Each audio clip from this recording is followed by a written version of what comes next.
Hello, boys and girls, and welcome to the No Club. My name is Anna. We are going to continue reading When Police Kill by Franklin E. Zimring. We are on page 40, so that is where we will pick up. And just before we get into it, a little life update and also just some quick commentary on what the hell is happening in some parts of the U.S., because that's what we're doing. That's what we're learning. We're getting in the know. So first, if you've been watching my other videos, you know that I have been painstakingly searching for a job, which is, just a part of survival at this point. And I've done so many survival gigs. I've done so many different kinds of work. My skill set is pretty vast, and I thought, I was not going to have any trouble finding a job when I moved to New York. And I've been applying like a decent amount, at least 2 to 10 a day for the past 2 months. And I haven't, it's just been rejection after rejection or not hearing back from anyone at all. Anyway, that being said, I got accepted for a position. Shut the fuck up out there. Do you hear that motherfucking honking? You shut up. Shut the fuck up. New York. I'm not having it. I got a job. And it's a position that I'm really excited because there's huge potential for growth, and it's at a company that I respect.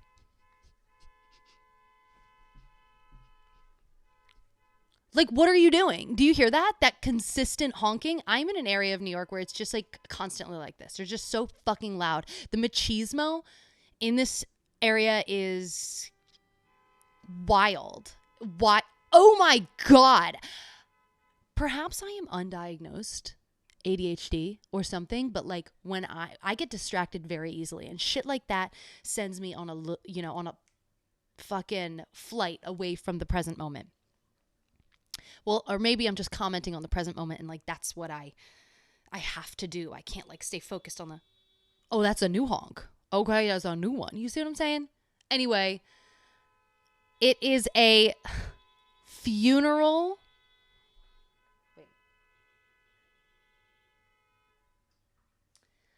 Funeral assistant position. So assistant to the funeral director. And this is exciting because it's a field that I want to go into, the mortuary sciences.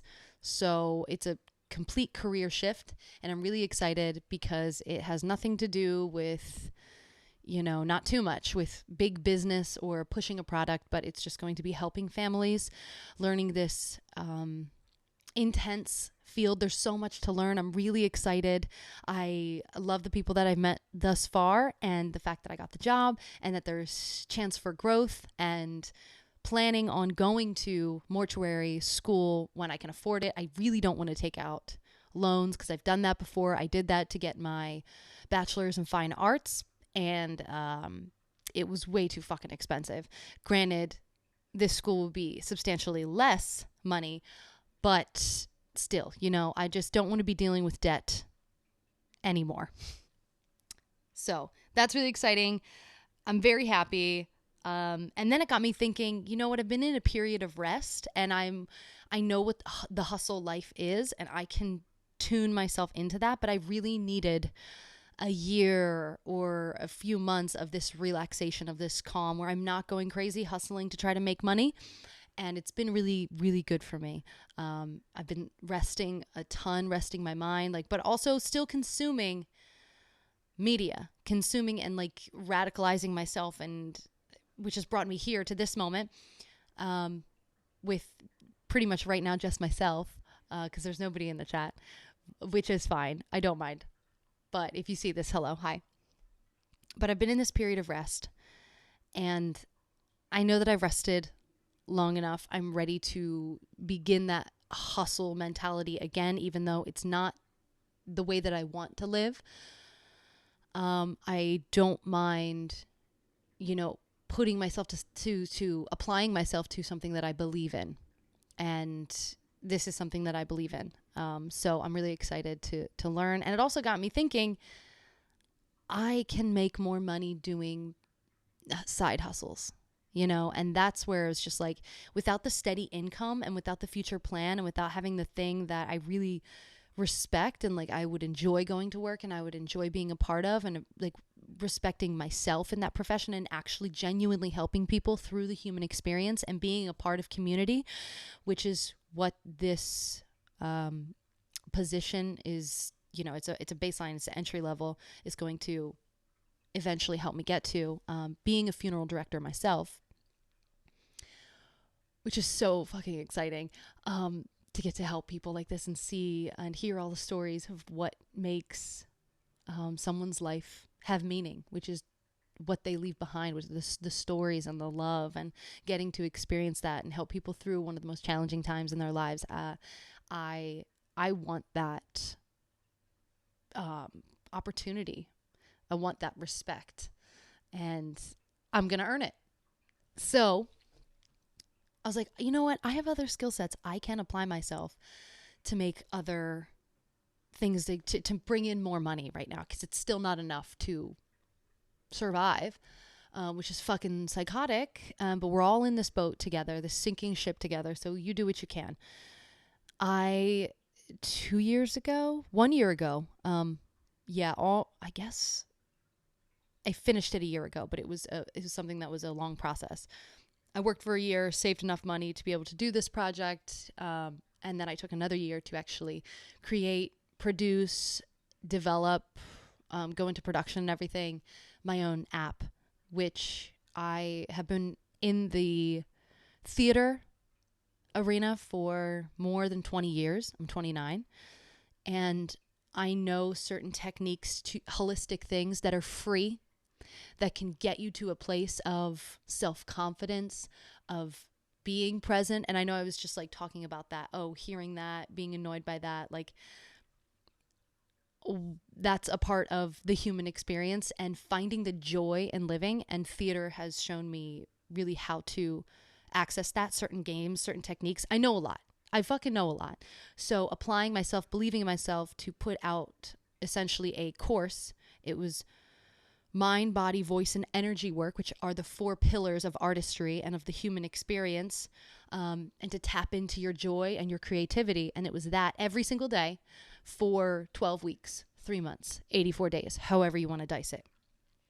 And I made 360 videos, and I put this app together, and it had the description and it gave you every single piece that you needed. It also had all the science behind and the psychology behind every single day, and why you were doing it, and how it was backed by science, how it's actually going to help you. And I put it all out there, and then I promoted it for about 3 months, and I made content every single day. You know what I mean? And then I just burned myself out, because I was the only one working on the project. I in total, honestly, it took 2.5 years. And I'm so happy and proud that I did it. But I fell into a state of sadness after, when it wasn't received well, or received at all. Even like some of my friends that I thought would, be super jazzed about it or excited that I was creating something that has yet to be, which is what it's called, to be, they weren't really interested. And I was like, maybe that is speaking volumes of the way that I build relationships with people. And it is hard for me to maintain relationships, because I feel like I don't even have enough for myself some days.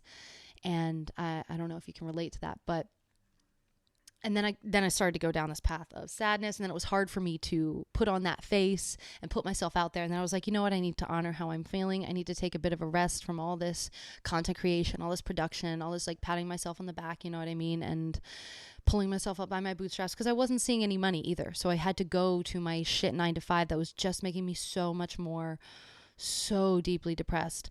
So deeply depressed, because it was not bringing me joy in any facet.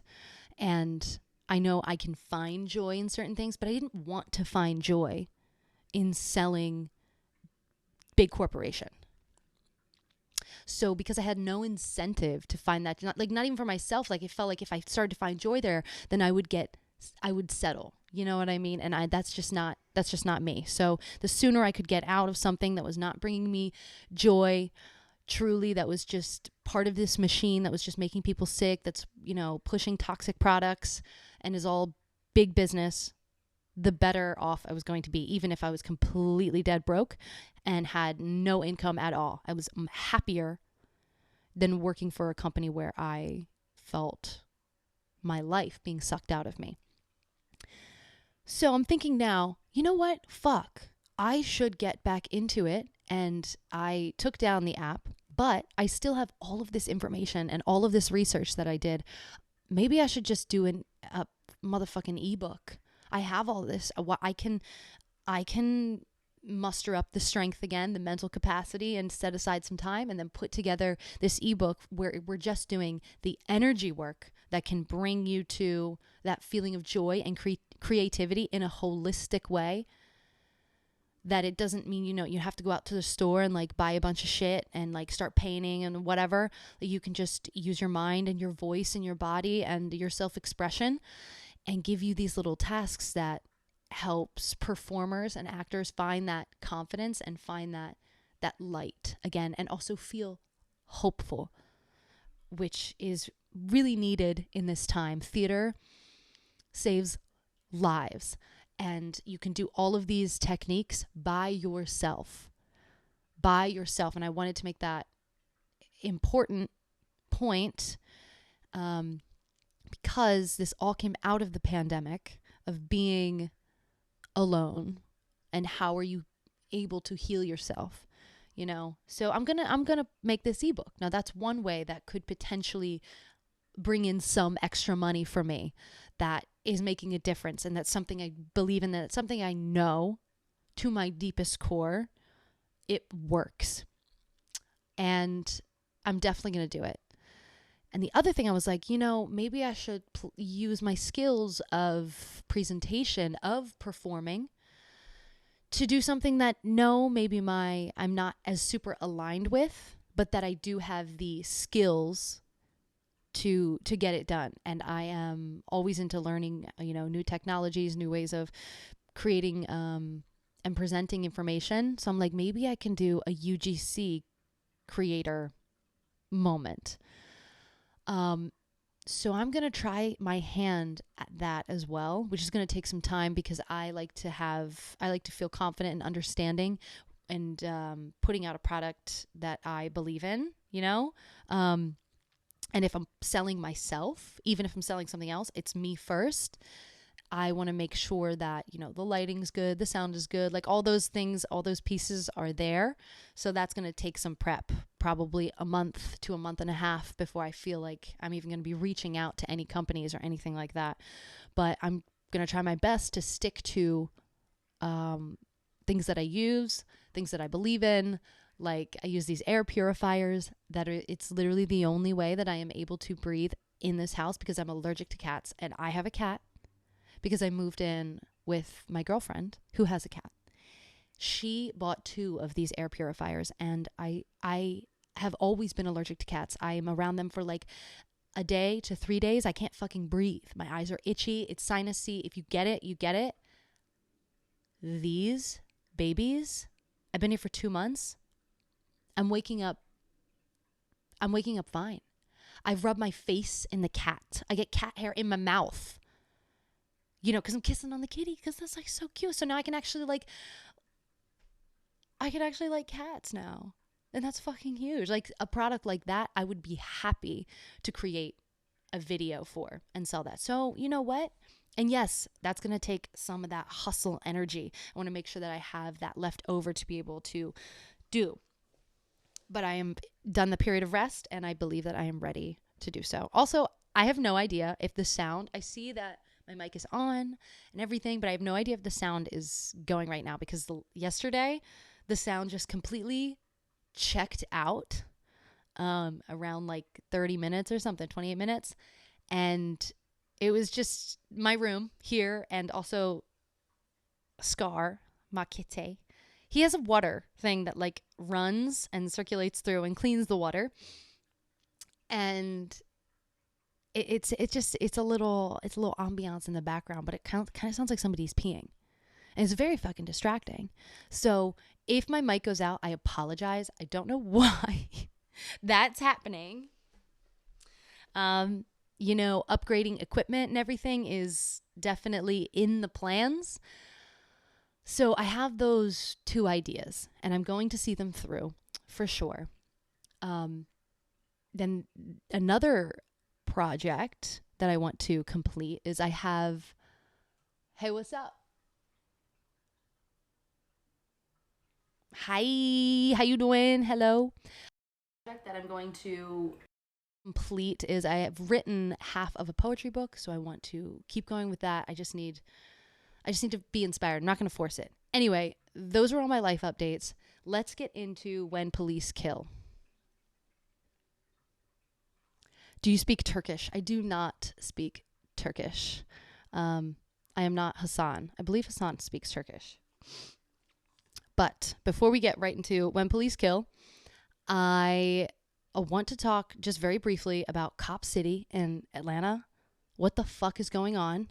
That whole thing is absolutely terrifying, coupled with what's happening in Florida with all of the books being banned.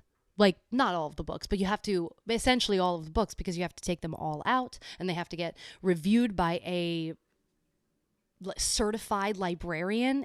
And if you look at what the books that are banned, it's anything about slavery. It's anything about LGBTQ rights. Anything.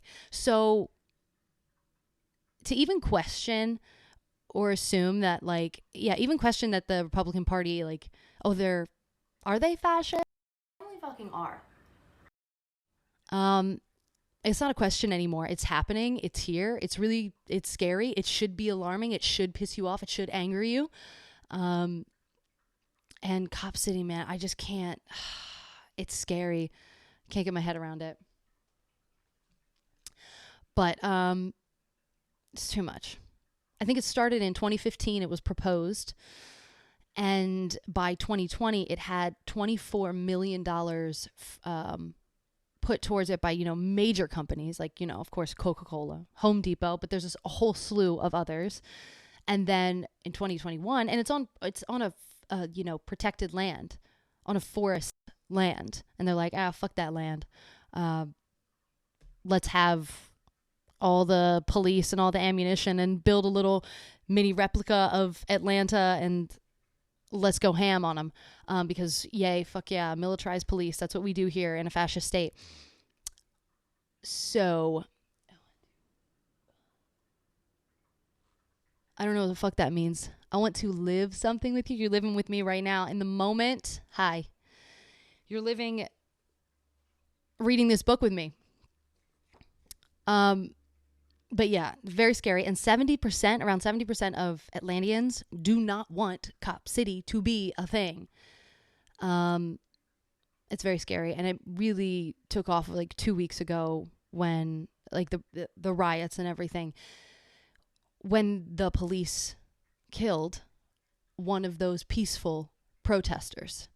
So yeah, I think it's a perfect segue into When Police Kill. Let's understand a little bit more of the oversights and a little bit more of the issues. This is like one piece of a huge problem in this country.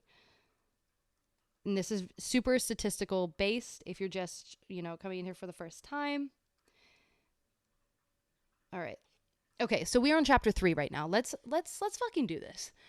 Who dies, where, and why? Trigger warning for all this information: police killings, murder, racial injustice, violence, this, that, and the other. The focus of this chapter is on locating the persons who die from police killings in the social fabric of American society in the operations of police work. If the central issue examined in chapter 2 was the scale of police lethal violence, in this chapter, I hope to break down the more than 1,000 U.S. fatalities each year to examine the character of the victims, the setting where lethal force erupts, and the provocation and explanation of how deaths happened. Now, this chapter is only 25 pages, something about around there. There's no fucking way to get all of that information in such a small chunk of literature. But I'm really interested in seeing how he approaches this, because he's definitely not going to be able to talk about all 50 states, because that would be books upon books upon books. But also, this information has not even been, it just started to be gathered after the Ferguson shooting in 2014. So the research is pretty much brand spanking new. The analysis of police shootings and fatal deaths. I begin by describing the choice of a primary data set and breaking down the basic types of lethal events to be examined and their volume relative to other types of police-involved deaths in the United States. I go on to outline the social characteristics of victims by age, race, gender, and whether any particular demographic distributions differ in different types of killings before undertaking examination of the circumstances that produced the use of police force. Probably just because they were, I don't know, men. They're egos. And they're angry because they have a shitty home life. That was fun. I like to speak my opinion with the fact. So, both the type police force, interaction with the police, and then search for details on the extents of force by the police. A large number of details can help us comprehend and evaluate the ways lethal force was used, the number of police, the number of persons throughout thought to be potential threats to the police, the weapons available or used in assaults against police. This is a lot of fucking information. And shots fired or other attempts to injure by attackers, the shots fired and the wounds inflicted by police. So much to go over. I don't know how he's going to be able to do it. I'm excited. But this analysis will show that such matters are rarely a part of information available in statistical accounts of the circumstances collected by the FBI, the media, or those who compile vital statistics. That is, if I had a metal band, that's what it would be called. Finally, I profile some of the missing information in currently available data on police killings in the U.S. This chapter's account of the empirical profile of U.S. police killings can then be compared in the next chapter to statistics about killings by and of police in other nations. That chapter I'm fucking excited to hear, and I'm not going to be surprised at all. But it's good to know the actual stats, or, you know, it's not 100% true, because everything is undercounted, which is what we just learned and discussed in the previous chapter, but very relative. The information that we have here, that's what we can go off of. Selecting a primary data set.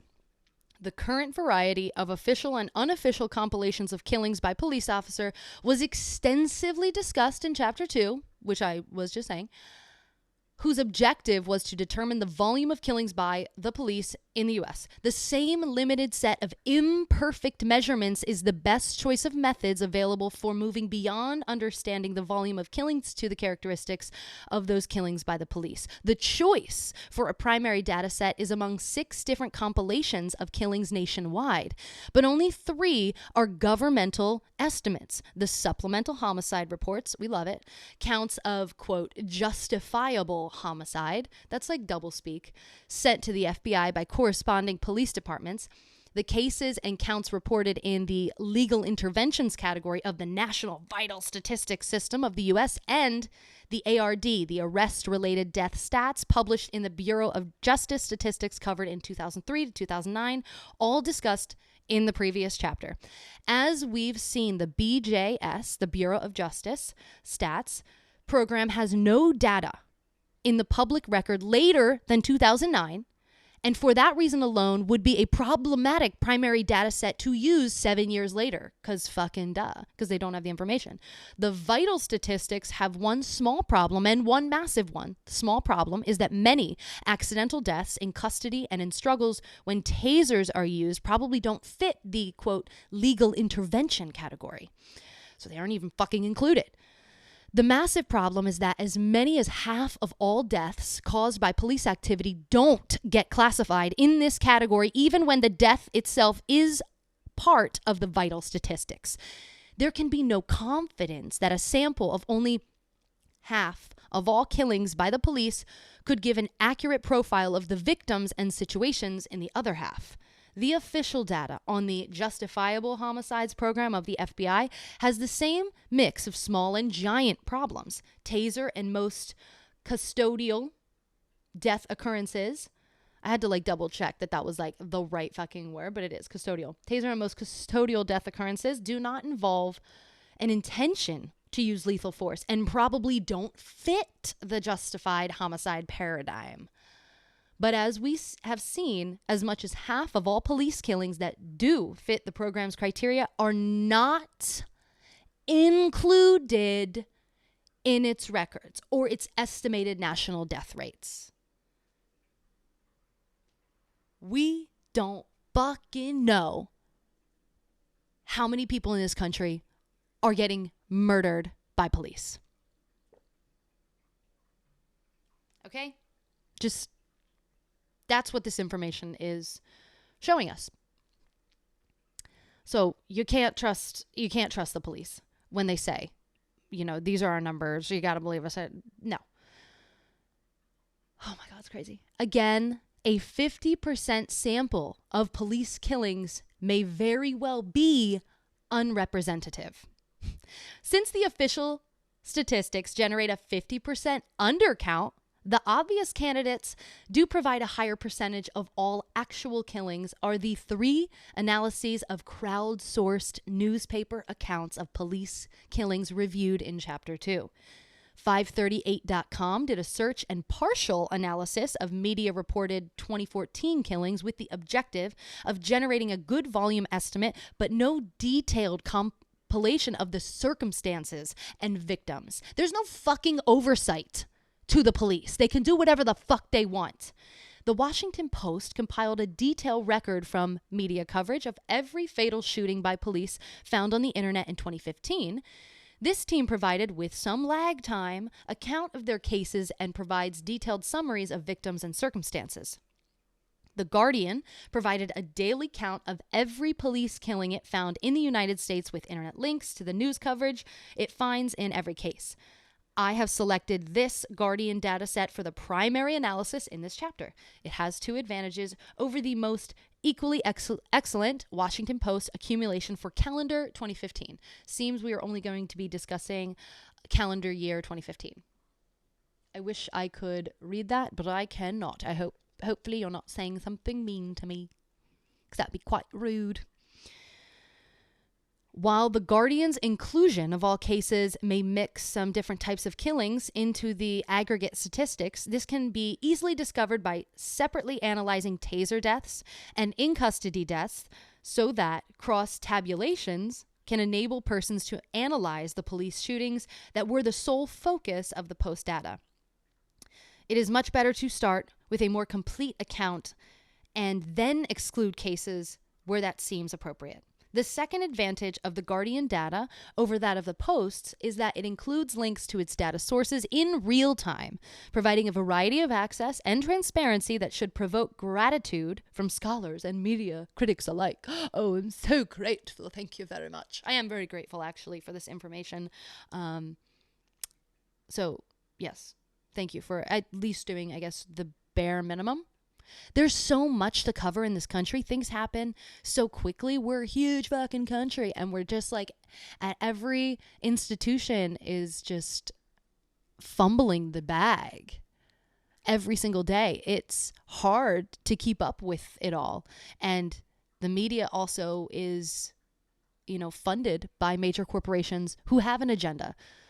So they pick and choose what they want to focus on. One potential advantage of the broad sample in the Guardian collection can be shown in Table 3.1, which breaks down the killings the Guardian found in the first 6 months of 2015 to evaluate taser and in-custody deaths. This 551 case sample is at 551. It's just, I'm not sure. Sample is reproduced with links to our website in Appendix 3. Let's Look at this table. Okay. We love a good table here. We love some stats. Killings by taser, death in custody for the first 6 months of 2015. Okay, I'm sure he's going to go over the data written below, but I'm just going to read it out loud for you. It's only for the first 6 months of 2015. Keep in mind. From The Guardian. Taser is 5.6%. Death in police custody, 3.6%. All others, 90.7%. Okie doke. The reasons to consider taser deaths and deaths that occur while victims are in police custody separately is the high probability that the officer using force in a taser encounter is not knowingly using an instrument of lethal force. Not knowingly, even though people can have fucking heart attacks from a taser. Similarly, many, if not most, death in custody cases involved neglect or failure to notice a person at hazard. So, a murder, essentially.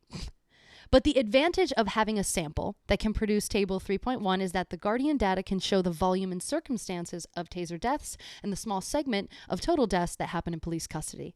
The taser and death in custody cases together are fewer than 1 in every 10 killings by U.S. police. The Guardian sampling strategy thus can show the dominance of police shootings to total police killings.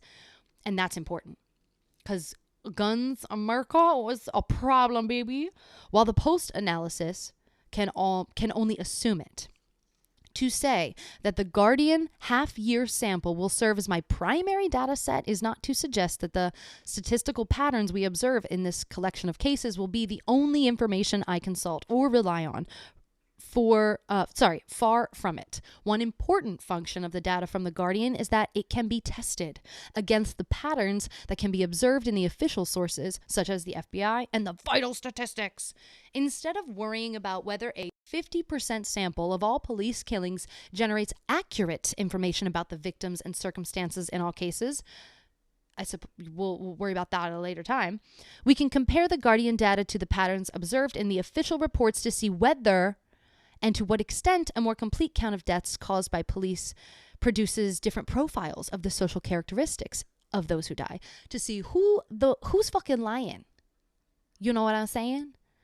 And I am going to, if I was a betting woman, I'd put fucking money on the police are lying.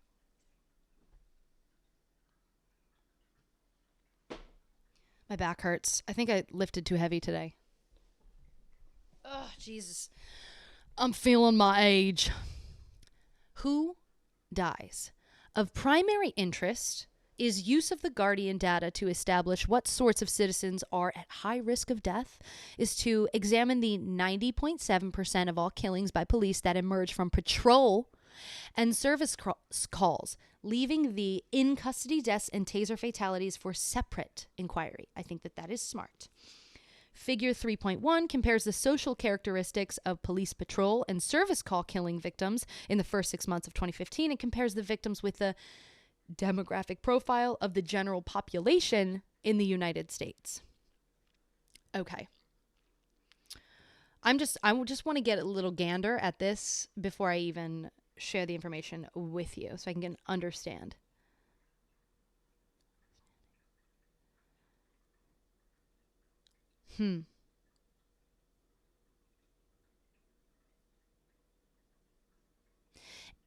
Interesting.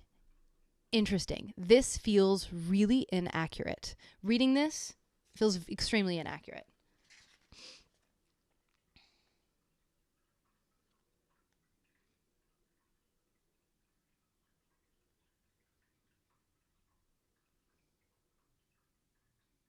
Okay, let's get into it. You know, before I even read this out loud, let's see his analysis because he's the expert here. He's done the research, so I want to see what he says. The first obvious contrast between the killings victims and the general population is gender. While a bit less than half of all citizens are male, 95% of all persons killed by police are men. That is a much higher, and I would say killed by men too. Not surprised. That is a much higher proportion proportion male than is found in felony arrest or any other prominent category of police contacts. The pattern for race shows some deviation from population concentrations, but these are, with one exception, less dramatic than one might expect. Okay. What? White non-Hispanics account for a majority of all Americans in the 2010 census, 55.7%, and a slightly smaller majority of all victims of police killings, 51.6%. The Hispanic Latino share of police killings in the Guardian account is 16.5% of all deaths, and the 2010 census Hispanic share of the population is listed at 16.4%. Now, while the margin of error for classifying Hispanic heritage is still high, the lack of any concentration of victims in this group in excess of their share in the population is quite striking. There are two identity groups in the U.S. population that are overrepresented in the police killings distribution. The largest population group with outsized death tolls is Black African Americans, who account for 12.2% of the 2010 census population, but 26.1% of all killings by police and service calls and patrol. And this is why I didn't want to read it out aloud, because if you were just looking at that data and not understanding what the population census is for this data set, you could lie about the information and say, oh, look, non-white Hispanics? White non-Hispanic men die more. No, the population is different. So yeah, I wanted to give it a second. So I'm glad that we're there, understanding. But 26.1% of all killings by police and service calls and patrol are African American or Black. The death rate for Black African Americans per population is 2.3 times the white non-Hispanic rate at 2.13 times the Guardian-based Hispanic Latino rate. Two similar groups in the population, Native Americans and Asian Pacific Islanders, compose only 1.1% of the 2010 census population, but 2.1% of the Guardian list of police killings. And one population group, Asians, composed 4.7% of the 2010 census population, but were not identified as victims in the first five-handed police patrol or service killings of 2015. The distribution by race and ethnicity that is shown in figure 3.1 is sharply different from the demographic details reported in the FBI Supplemental Homicide Report samples, the SHR, which is a volunteer report. You do not have to do it currently. As a police officer, like, I don't want to report that. I'm not going to report that. Doesn't look good for our band of boys. The 26.1% Black African American figure in the Guardian tally is well below the 32% average, where race is known, we obtained from the SHR cases identified as involving African Americans in 2012 and 2013. The Guardian cases suggest that these groups are killed at just over twice the rate that would represent their current share of the U.S. population. The 2-year average from the SHR cases appears to show a much larger discrepancy, a death rate that is almost 3 times the 12.2% portion of African Americans in the U.S. population. This discrepancy between 26% and 32% in the SHR in 2012 is a strong indication that the half or so of all police killings reported by the FBI over samples, big cities where African American victimization is concentrated. Similar cities and towns that are less represented in the supplemental homicide rate reporting program may have more white, non-Hispanic victims. The downward shift from 32% to 26% in the overcount of African American victims may simply be a product of a larger and better sample of civilians killed by police. This is the first concrete demonstration that 50% samples of all police killings in the SHR cases is a biased sample that doesn't accurately reflect the variety of all persons killed by police. Figure 3.2 compares the ages of victims in the Guardian sample with the distribution of arrests by age group reported by the Uniform Crime Reports for 2012. That is all capitalized. Interesting. Okay. While arrest rates are one very good measure of interaction and conflict between citizens and police, the age distribution of arrest risk in the United States is not a good predictor of the age distribution of police killings. Arrests are concentrated in younger ages, but the risk of killing increases sharply after age 20 and stays relatively constant, much longer for older age groups than do high arrest risks. Persons under 20 account for over 19% of all arrests, but only 6.7% of killings. The only age group for which the percentage of arrests, 35%, and of deaths, 29.9%, are similar is aged 20 to 30. After age 30, arrest risks drop by almost half, from 35% to 20.6%. Okay, so you just got to get past 30.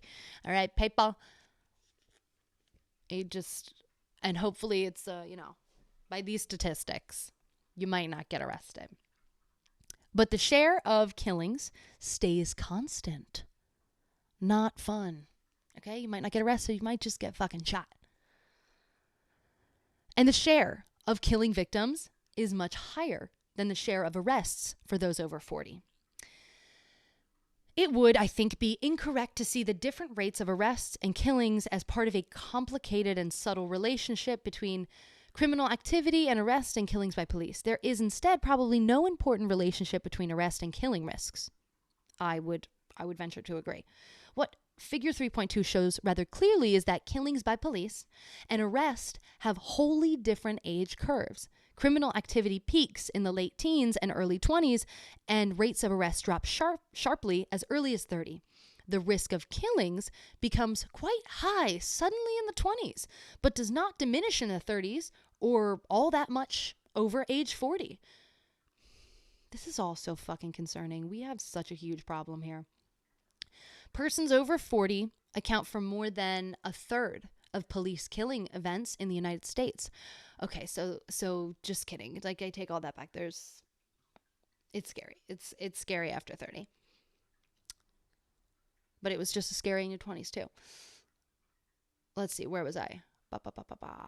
But only a bit more than half that much of arrest activity. Crime is a young man's game in the United States, but being killed by a police officer is not. Great sentence. Great sentence. And you can take that to the motherfucking bank. Right? Like, save it. Like, write that shit down. Use it at parties, at dinner parties. It's going to be one of your go-to lines. Steal it, take it, share it, use the information. We're learning here. We're learning together. That's what the No Club is about. Shit we don't know, and we need to know to better understand so we can radicalize ourselves. Because knowledge is power. Why do you think they're taking away the books in Florida? I mean, this is a part of fascism. We got to fight back with knowledge and with our voices. And then ultimately with some motherfucking violence. I'm not condoning it. I'm just saying it's what's needed.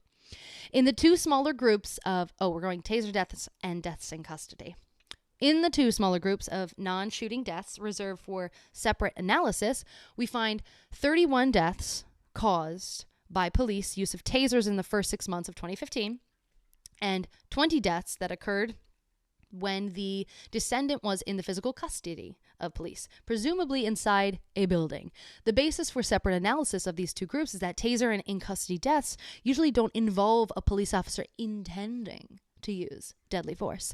Table 3.2 compares the racial and ethical identities of the taser and in-custody victims with the findings I have already reported for killings on patrol and responding to calls for service. The 6-month sample sizes for taser and custody deaths are small, but both subcategories have much larger proportions of Black African American victims. Are we fucking surprised? No, we're not. It's just good to have it like, here's the proof. Here is the proof. And also, everything is being undercounted. So double everything.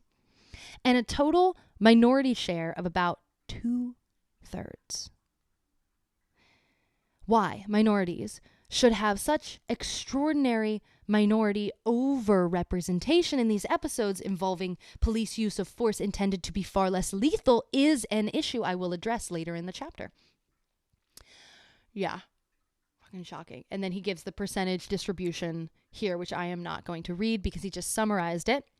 While the sample of, and that's the information you need to know, while the sample of taser deaths in the Guardian for 6 months is not at 31 large enough to assure the difference between patrol deaths and taser deaths for minority concentration is something other than a statistical accident. The number of taser deaths in the Guardian sample, nonetheless, represents a very substantial death toll. The full year of 2015 produced a death toll of 50 persons in the United States, and we're just using the Guardian sample, mind you. Was a death toll of 50 persons in the U.S. from taser use by police. See the Appendix 3, which is this table right up top. Table 3.1, which is on a different page. My bad.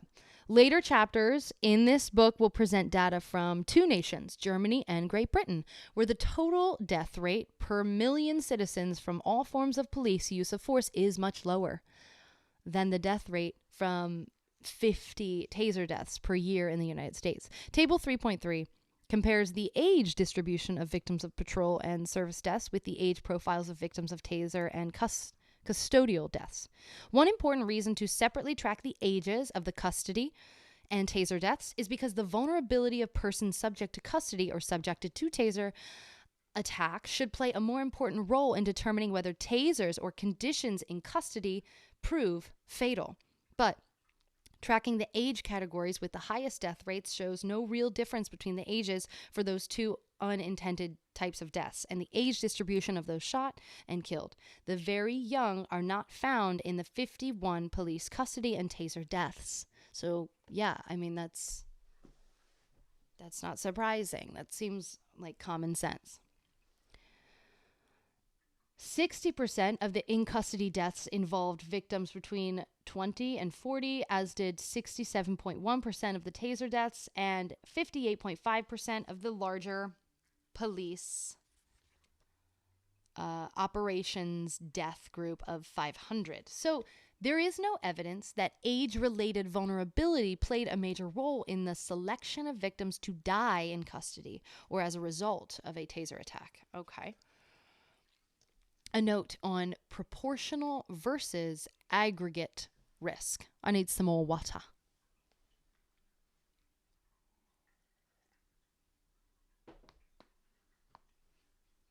Did you hear my neck crack? I kind of did it like far away from the mic. God, I hope my mic is still working. I said earlier that, I had an issue with it yesterday. It just like went off.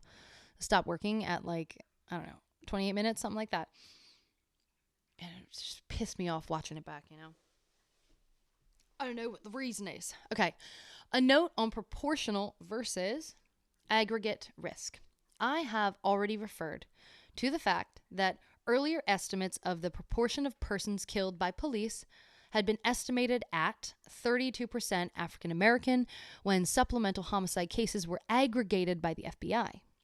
In the 6-month 2015 sample from The Guardian, which he's been using, the proportion of all deaths where the victim was identified as Black African American was much lower at 26.1%. I just keep burping. A smaller concentration that might tempt some observers to conclude that the problem of African American exposure to police violence is smaller than has been assumed. But the good news of the broader sample turns out not to be good news after all. The 32% estimate comes from 2 years of SHR entries that average just over 400 killings per year. 32% of 400 killings is 128 killings per year of African American victims. The total from the Guardian Project is more than 1,100 killings for 2015. 26.1% of 1,100 killings would be 287 fatalities, more than twice as many killings of African Americans as the 128 deaths that resulted from the higher proportion of the much lower total number. The absolute death toll is the best measure of disadvantage in thinking about the cost of minorities of police violence. The proportion of the total death toll should be regarded as a lesser issue. The higher aggregate death toll that now is a certainty for estimating police killings involve much higher mortality for most U.S. men, including African Americans. Police activities and situational precipitants. Why do I feel like I'm saying that word wrong? You ever read a word and you're like, precipitants? Yeah. Precipitants. I just feel like whenever I need to get a word, or like my brain just like has a little brain fart, if I say it with a British accent, I'll be able to get it. Precipitants. Police activities and situational precipitants to police use of deadly force.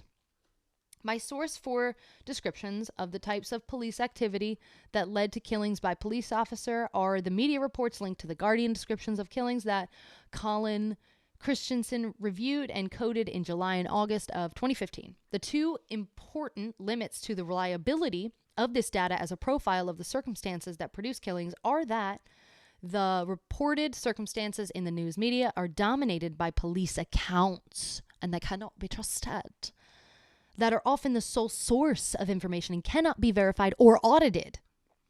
And there is no reliable profile of how police spend their time on duty that might give some indication of the relative danger in different types of patrol. We just need to fucking demilitarize the police. Sorry, not sorry.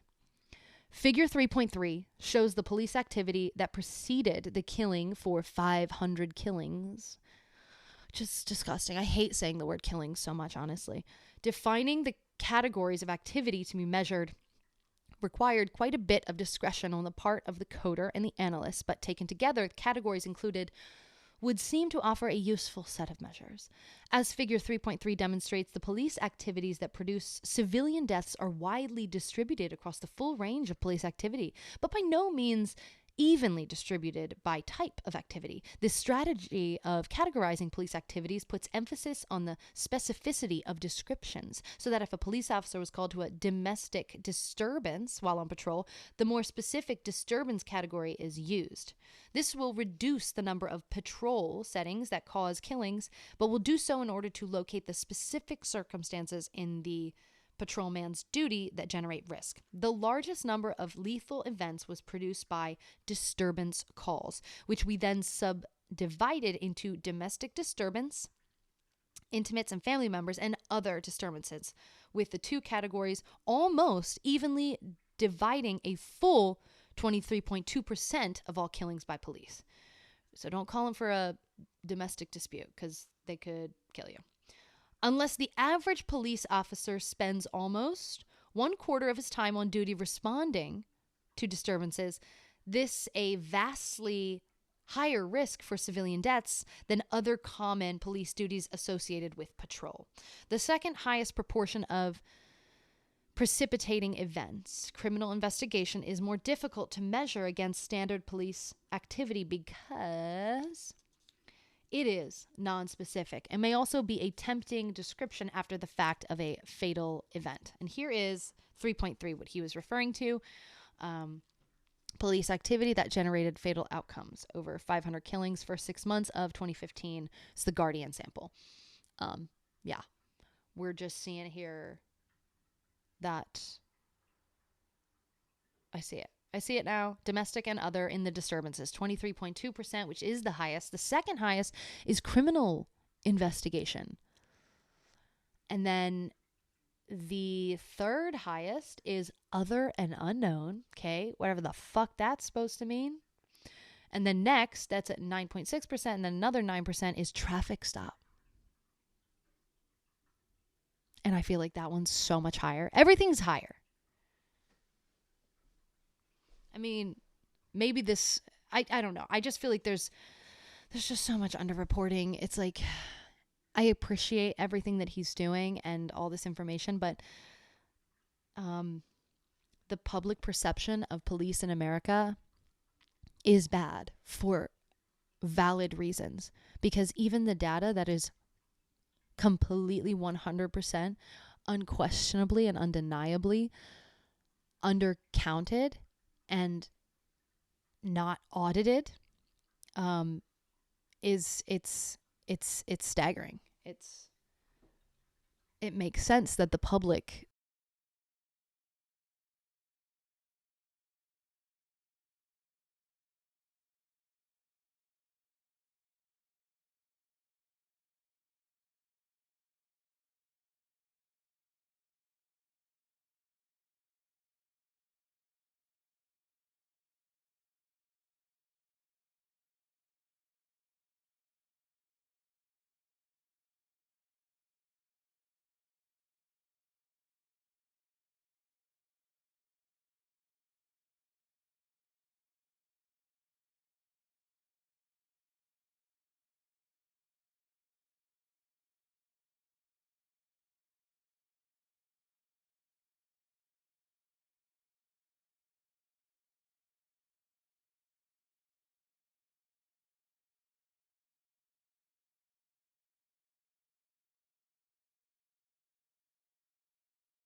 Your arrest.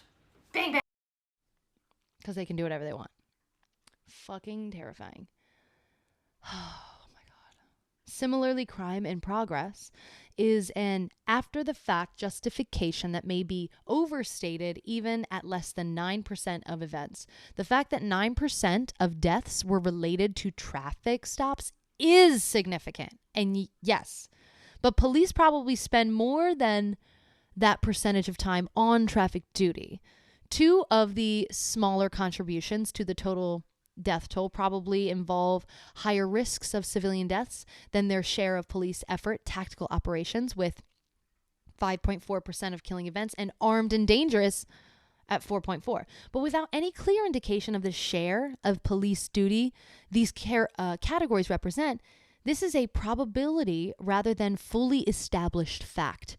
Both suspicious activity at 6.8% and arrest in progress at 5.4% are probably too subject to after the fact characterization and vagueness to suggest with confidence that these activities generate greater than average risk of police use of lethal force. You're just always at risk. Figure 3.4 contrasts the racial profile of victims of two major components of the death toll from police killings, predominantly non-criminal justice activities such as domestic disturbance calls and traffic stops, and predominant criminal justice duties such as arrest in progress, crime in progress, tactical operations, and serving warrants. The non-criminal categories analyzed in figure 3.4 contribute almost as many cases, 153, as the criminal investigation and enforcement activities at 180. But there are very pronounced differences in the racial and ethnic profiles of the two groups. Now we're getting to the nitty-gritty. The criminal justice activities produce a 41% 51% Black African American share, and a 59% concentration of racial and ethnic minorities. But the 153 killings in disturbance calls and traffic stops reverse this pattern, with almost 2/3 of the victims being white, non-Hispanic. What these dramatic differences suggest is that police departments with heavy criminal justice caseloads will probably have much larger proportions of both minority populations in killings. Departments in less populated areas with lower crime rates will have much larger proportions of police killings in the white, non-Hispanic population. If the FBI's supplemental homicide reports oversample high crime, big cities, this by itself could explain the difference in African American victimization between the FBI and Guardian estimates, the latter of which we've established as more representative and more accurate. Okay. Categories of killings and the age differences between arrests and police killings. Recall the sharp contrast between the age distribution of criminal arrests in the United States and the age distribution of victims of police killings. This too may be a result of a large concentration of disturbances and disturbed people in the police killings death toll. And disturbed people. I don't like that he said that. I want to take that out. Victims of police killings were less often young and much older than the FBI age profiles of arrested populations. Figure 3.5 compares the age distribution for deaths in disturbances and for 3 pure criminal justice categories. The sharp contrasts in Figure 3.5 almost completely resolve the puzzle of the divergence in age of arrests and police killings. A majority of the persons killed after disturbance calls are over age 40, while only 23% of the criminal justice killings are of those over 40. Not that. Much more than the 70% share of arrests. The subdivision by type of police activity in this figure and in Figure 3.4 are extraordinary examples of what Hans Ziesel called, quote, the cross-tabulation explains in his classic guide, Say It With Figures. As indicated, all of the special vulnerability of persons over 30 is I feel like I always struggle with this word, attributable to disturbance cases that don't have major impact on FBI arrests. There is still some gap between the 9% of killing victims under 20 and their arrest share of 19%. But the major puzzles in the demographics of police fatalities have been resolved by careful subdivision of the types of police activities that generate fatalities. But this type of analysis can't be productive without information on all the killings generated in the United States, which we don't fucking have. Yeah, it can't be productive. I'm almost like, what's the point? Like, what's the point of any of this? Because it's unreliable.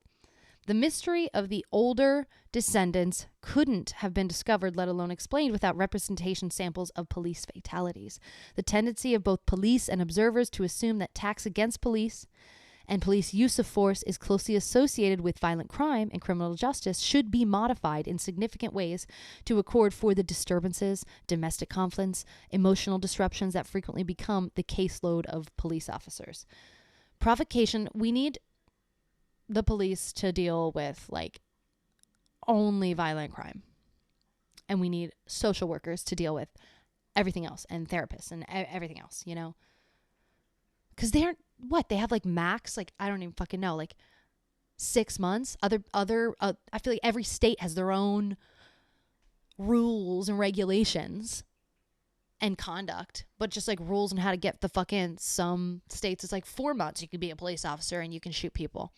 Others it's like 6 months and then you're good to go. And then you can, you know, apparently in those 6 months you can deal with every kind of person and know when and how to use force. That is fucking crazy. That's fucking crazy. To save a life in this country, it takes years and years and years and years and years, like 8 to 10 years and more to be a professional and to know what you're doing. And you're still learning. To take a life in this country, you actually don't even need to. You can just go to Walmart and do it. Cool. America. But to be a police officer is what I'm saying. 6 months.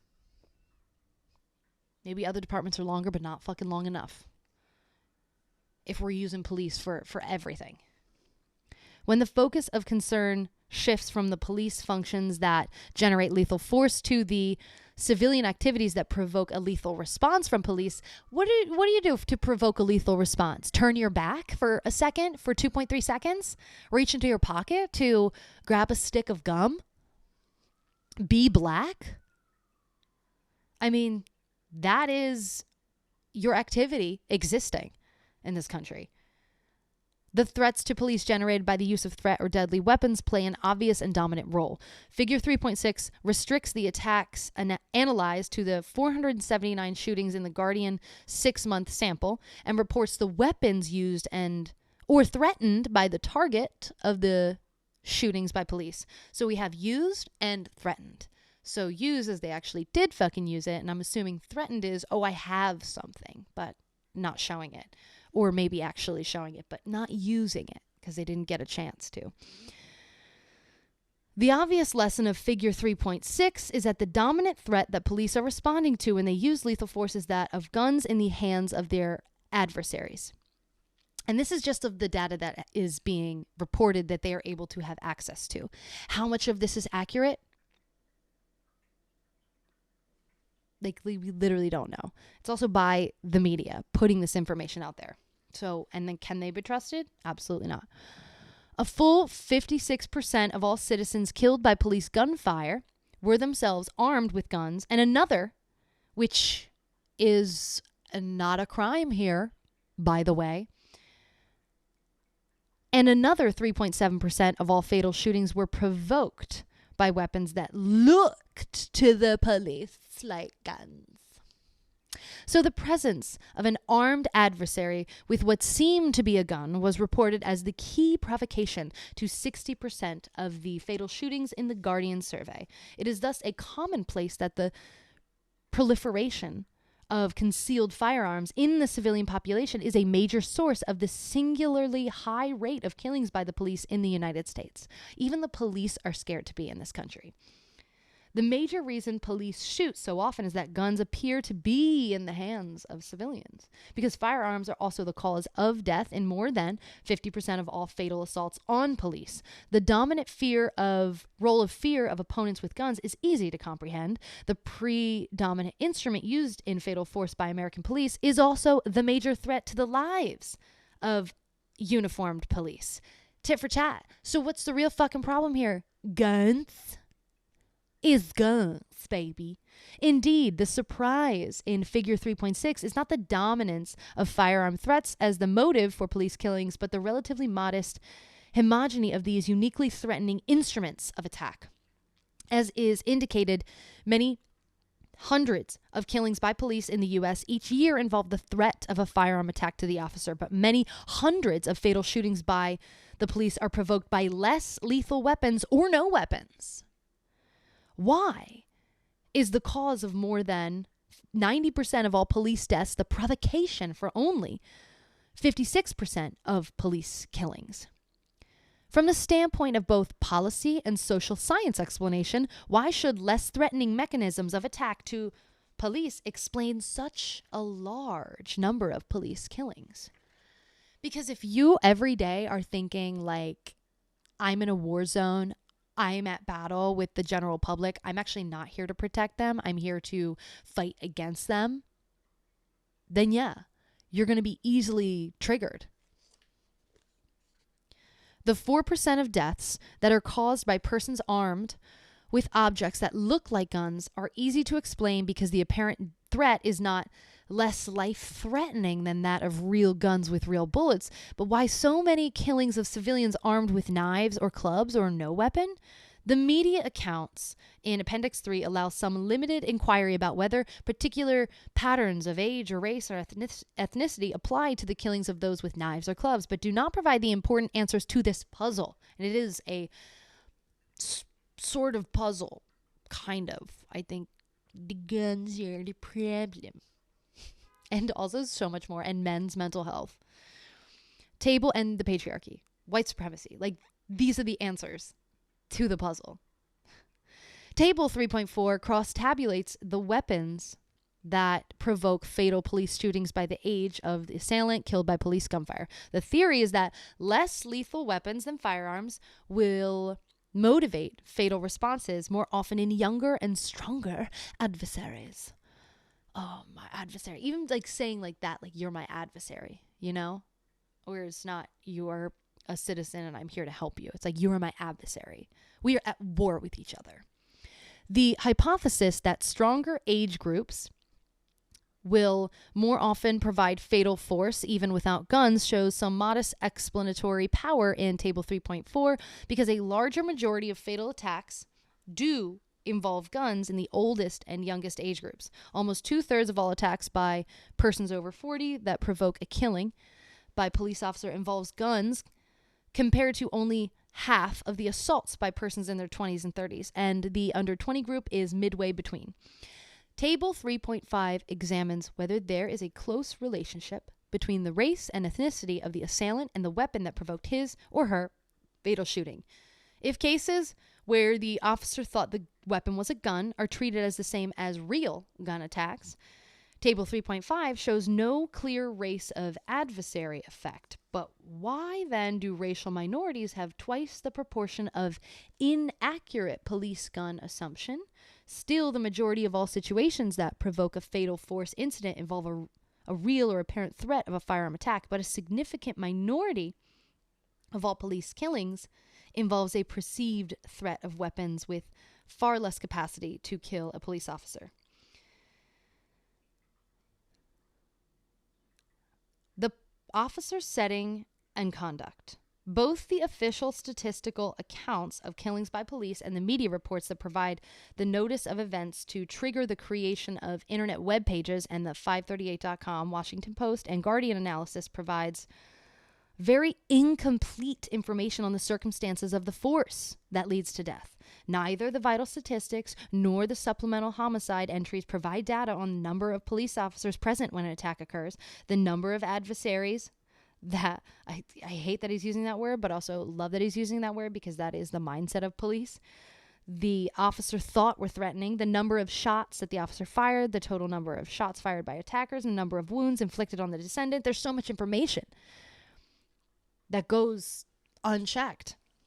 Of course, media accounts do provide some of this information some of the time, but such accounts are also often missing important information. Table 3.6 reports on the number of police officers present when the police used force that provided a fatality. Information on the number of officers present when the killing occurred is missing in just over 1/3 of the media reported cases in the Guardian sample. For the just under 2/3 of all killings where the number of police officers present were part of the record, the police officer was alone in just over 1/3 of all cases, with 2 police officers present in 37% of all cases, and 3 or more were on scene in 28% of all cases. As a matter of strategy as well as psychology, police officers who confront what they regard as danger are much more vulnerable when operating without the assistance and counsel of another officer. And a good tactical response to potential danger when it is operationally possible is to call for more police. Great. Love it. More police. Yay. The limited data available from the Guardian sample shows clear differences in the types of threats that provoke deadly police responses when the officer is alone. Table 3.7 compares the type of assault that provided a lethal response in the 500 cases first reported in Table 3.1 and in the 110 cases we found where we know the officer was alone when using force, because the all cases distribution in the right-hand column of the Table 3.7, let me see, there we go, includes the 110 single officer cases. The apparent contrast between the general pattern and that of the single officer cases is an understatement. When the 110 cases with a known single officer are taken away from the sample, the incident of gun assaults against the police for the remaining cases climbs to 62%, almost twice the gun proportion in the single officer killings that we can identify. Even more dramatic is the real contrast in no weapon killings. Yeah, so when the police officers are alone from this data, it's more often not that there is no deadly weapon available. And they're just like, oh gosh, what do you got there? A can of Coke? Bang, bang. More than 1/3 of all identified, you might lob that can of Coke at my head and hurt me, single officer killings involved an adversary with no weapon. The highest weapon frequency in the killings caused by single officers. But the 3.5 to 1 ratio of no killings when the officer's alone in table 3.7 is actually much higher. The 500 killing sample had a total of 57 cases where no weapon was mentioned, but 41 of these cases were found in the 110 killings in the single police officer category. The remaining 390 cases in the sample had a true rate of 16 over 390, or 4.1%. And single officers who kill were at least 9 times as likely to kill an assailant without a weapon. Ooh, looking bleak. Why can't we then just assume that the 4.1% rate is the true proportion of killings that provide lethal responses from officers are not alone? The problem is that this could be an overestimate because in 1/3 of the cases in the Guardian sample, the number of officers is not known. Right, this is only going off of 2/3. The other 390 cases with a total of 16 could be an overestimate, could be an underestimate. No weapon indications could include as many as 15 other single officer killings. There are, however, 2 important findings that are not undermined by the high volume of unavailable data. First, it is crystal clear that single officer present killings seem particularly problematic when we can identify them and generate data on their circumstances. Second, because the presence or absence of more than one officer is an important aspect of the nature of any of these cases. This is important. That must be available in a appropriately detailed reporting system on police use of deadly force. Pretty much this entire book is going to provide information and examples that the reporting currently in this system of control and domination and violence is a free-for-all. It is underreported in every conceivable way. I mean,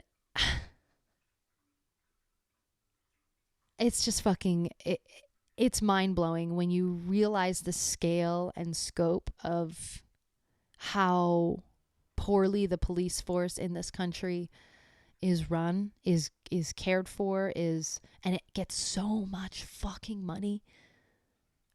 So much fucking money. And how all the time there's just corners being cut. Because the rules are, it's just a fucking free-for-all. It's really scary. To feel scared by the police in this country, valid. Valid. Okay. We need like a full overhaul. Because I just don't know with the people in power until they die, they're not going to defund the police. Will there be a possible chance of demilitarization? Small. Small. But I still feel like they're just going to get so much money and like nothing's going to get done. It's worrisome. It's almost like, well, what do we do about it? You know, what is the next course of action? How do we as citizens fight back? I don't have the answers. I'm just getting in the know with you to understand the scope of this place that we call home. And I'm sorry, a lot of these videos are not going to be the most joyous, but it is important information. And yeah, we are going to fight another day. I'm going to come back tomorrow around 9 p.m. My schedule is going to change. I'm ending it for tonight because I want to make dinner and clean up a little bit and cuddle my kitty because I can breathe with these air purifiers. It's lovely. But my schedule's going to change because I got that assistant position, and I believe I may even have some overnight shifts at the chapel. But yeah, I will let you know, and I will have a concrete set in stone time, hopefully by next week, if not the following week, so I can be here Monday through Friday for at least a commit to an hour. Could be over an hour, but at least an hour of both of our times, so we can know what the fuck is going on, because knowledge is power. Use your voice. Anything you learned today, any statistics that you wanted to speak upon, anything that really struck a chord with you, write it down, go back, re-listen, and anything that doesn't work, but you don't have to consume that information. You know what I mean?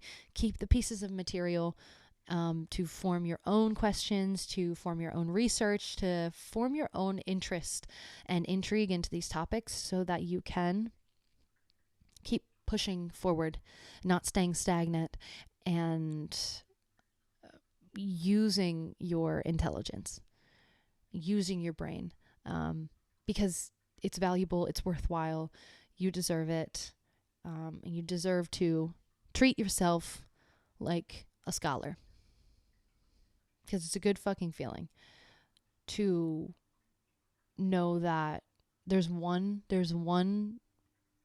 space in this existence that they can't control, and that is your mind.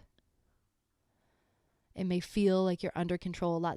The second you start to question shit, and it just snowballs. It just like all unravels, like, and that can be super overwhelming. And I've been going through it too. I still struggle like every day. Sometimes I just can't think about it all because it's so heavy. It's so much, and I'm just focused on feeding myself and taking a shower and waking up and moving my body. And you do what you can, but a little bit each day, checking in with your intelligence, with your ability to comprehend information, is very powerful, and it is important, and it is a part of this fight. So it's a valuable use of your time.